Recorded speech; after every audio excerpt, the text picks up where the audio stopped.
పత్తికి మద్దతు ధర కల్పించాలని డిమాండ్ చేస్తూ పెద్దపల్లి జిల్లా కేంద్రంలో రైతులు రోడ్డెక్కారు. 2 రోజుల వ్యవధిలో 2,000 తగ్గించడం అన్యాయం అంటూ ఆగ్రహం వ్యక్తం చేశారు.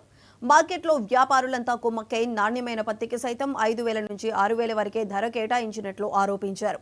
ప్రభుత్వం ఇప్పటికైనా స్పందించి వ్యాపారుల ఆగడాలకు అడ్డుకట్ట వేయాలని కోరారు.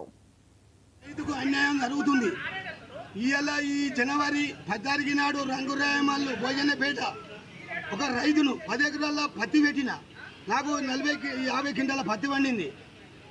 నాకు న్యాయం జరుగుతలేదు. మొన్న నాకు 7,000 పడ్డ పత్తిని ఇవాళ 5,000 ధర అంటే నేను ఇస్తలేను. నాకు 7,000 పడితేనే ఈ రైతు నేను ఆ పత్తి అమ్ముతా, లేకపోతే నాకు న్యాయం జరగలే. ఇవాళ నేను ఇంటికి వేసుకపోతా. నేను మట్టి బొక్కి మట్టి కప్పుతున్నా. నా భార్య కష్టపడదు, నా బిడ్డ కష్టపడదు, నా మనవడు కష్టపడ్డాడు.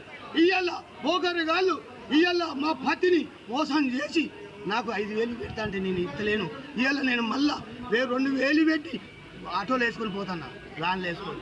నాకు న్యాయం జరగకపోతే ఈ చైర్మన్ మాకు న్యాయం చేస్తలేడు, ఆయన డిస్మిస్ చేయాలి. ఇవాళ ఎస్ఐ మాకు న్యాయం చేయాలి. ఇవాళ మాకు పత్తి మార్కెట్లో ప్రతి ఒక్క రైతుకు 7,000 నిన్న అమాస నాడు మాకు మొన్న బుధవారం నాడు 7,000 పడ్డది ఈ పత్తికి.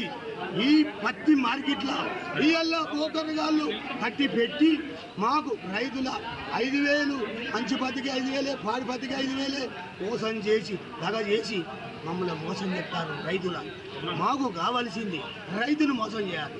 మేము మట్టి బొక్కుతాను, మట్టి కక్కుతున్నాం. నా భార్య చెప్తాను, నా బిడ్డ చెప్తాను, నా మనవడు చెప్తాను.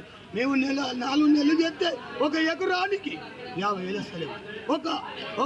ఒక నౌకరిగాడు 1,00,000 రూపాయల జీతం, వాడికి నెలకు 1,00,000 రూపాయల జీతం. ఇలా చైర్మన్కు 1,00,000 రూపాయల జీతం. మమ్మల్ని న్యాయం చేస్తే అన్యాయం చేస్తారు. పత్తి 6,000 2,000 వేసి 7,000 పడాలి. నాకు 7,000 చిల్లర పడాలి.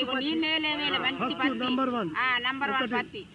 ఇట్లా మోసం చేయొద్దు, రైతులను మోసం చేయొద్దు, మమ్మల్ని నేర్చుకుంటూ పంపించాలి. ఇవాళ మా రైతుకు అన్యాయం జరుగుతుంది.